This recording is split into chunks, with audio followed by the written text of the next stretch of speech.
Assalamualaikum warahmatullahi wabarakatuh. Saya ucapkan terima kasih kepada Anda yang telah klik di video saya ini. Mudah-mudahan Anda bertambah sehat dan baik-baik saja.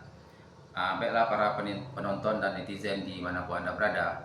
Pada kesempatan kali ini kita akan membicarakan masalah oposisi. Jadi oposisi ini adalah salah satu istilah dalam politik. Jadi kalau kita bawa ke dalam bahasa sehari-hari, itu oposisi ini adalah penantang. Jadi penantang di sini kalau dalam suatu negara demokrasi bukan suatu penantang yang sifatnya frontal yang akan menjatuhkan kekuasaan atau ingin melakukan kudeta, bukan seperti itu. Jadi oposisi di sini adalah oposisi masalah kebijakan. Seandainya kebijakan itu tidak sesuai atau merugikan atau merusak daripada tatanan kehidupan sosial masyarakat suatu negara. Jadi oposisi ini sebenarnya adalah untuk check and balance bagi suatu pemerintahan. Jadi kalau kita lihat oposisi ini fungsinya sebenarnya banyak, tetapi kita ambil tiga aja gitu. Yang pertama itu sebagai penyeimbang kekuasaan. Jadi kekuasaan itu kalau tidak ada penyeimbang, maka dia cenderung untuk melakukan penyalahgunaan kekuasaan. Jadi supaya jangan penyalahgunaan kekuasaan ini terjadi, maka oposisi yang legal ini itulah fungsinya untuk menjaga supaya jangan terjadi penyalahgunaan kekuasaan. Yang kedua, oposisi ini memberi solusi atau alternatif kebijakan. Seandainya kebijakan itu tidak menguntungkan atau tidak memberi kenyamanan bagi semua orang, maka pihak oposisi ini bisa memberikan alternatif. Pihak oposisi ini bisa memberikan eh, kebijakan yang lainnya, tapi tidak merugikan juga pihak pemerintah gitu. Istilahnya ya saling-saling menguntungkan lah gitu, baik eksekutifnya, legislatifnya, dan tentu masyarakat secara umum gitu.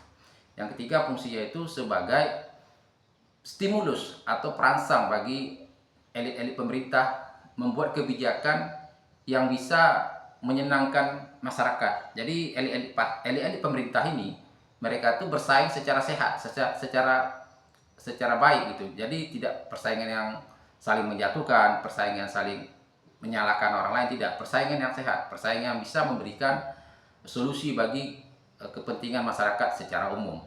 Ya itulah yang terjadi dalam suatu negara demokrasi yang memiliki oposisi. Jadi kalau kita lihat Indonesia pada tahun 2024 ini yang telah melakukan pemilihan presiden dan pemilihan DPR, hal itu tidak terjadi gitu. Kalau kita lihat kemarin waktu Pilpres itu ada 3 calon presiden, tentu 3 pula kubu di situ. Setelah pemilihan presiden itu berakhir dan pemenang sudah ditentukan, semua partai yang kalah tadi mereka bergabung ke partai pemenang. Nah, tentu tidak ada lagi yang akan menjadi oposisi. Tentu semuanya mengikut apa yang diarahkan pemerintah. Jadi dari 3 kandidat tadi, partai yang pendukungnya itu berkemungkinan semuanya itu akan masuk ke pemerintah. Jadi pada tahun 2024 ini sampai 2029 nanti berkemungkinan Indonesia tidak mempunyai oposisi yang legal. Oposisi yang legal itu adalah DPR. Jadi DPR pun sudah menyatu dengan pemerintah. Jadi nanti apa kebijakan pemerintah, DPR ini yang diharapkan dari awal sebagai penyeimbang tadi, sebagai check and balance, sebagai untuk memberi solusi ataupun untuk memberi alternatif kepada kebijakan pemerintah, berkemungkinan tidak terjadi. Kenapa? Semua partai sudah bergabung ke pemerintah.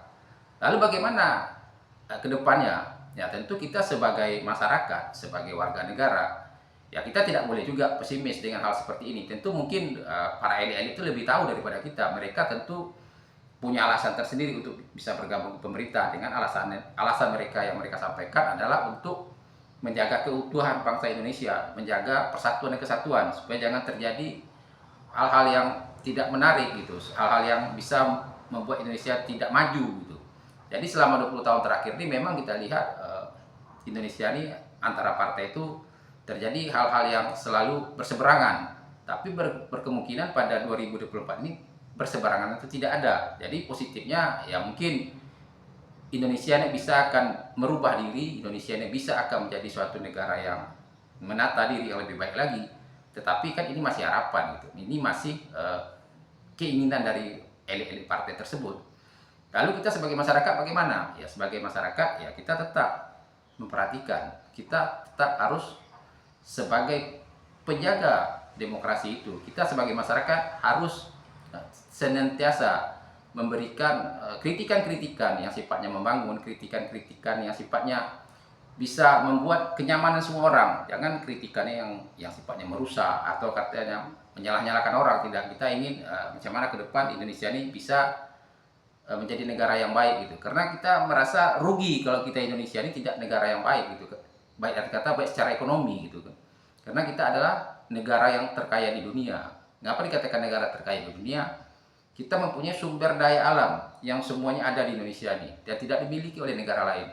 Tapi sayang, manajemen pemerintahan kita ini tidak berjalan dengan baik sehingga utang kita menumpuk, pengangguran kita banyak, kesejahteraan kita tidak adil dan merata. Masih banyak daerah-daerah yang belum tersentuh oleh pembangunan, masih banyak masyarakat yang mengalami pendidikan yang tidak merata, begitu juga tingkat pengangguran masih tinggi. Jadi harapan kita ke depan, kalau memang pemerintah ini dia komitmen ingin memajukan Indonesia, ingin membuat Indonesia jadi negara yang lebih baik, ya kenapa tidak, ya kita harus dukung. Tapi dengan catatan, kita sebagai warga negara, sebagai masyarakat tidak bisa melepaskan seperti itu. Kita harus sebagai penjaga demokrasi, kita sebagai pemerhati, sebagai kritisi, kita tidak bisa tinggal diam. Kita tetap menjaga bagaimana Indonesia ke depan bisa berjalan dengan baik dan benar.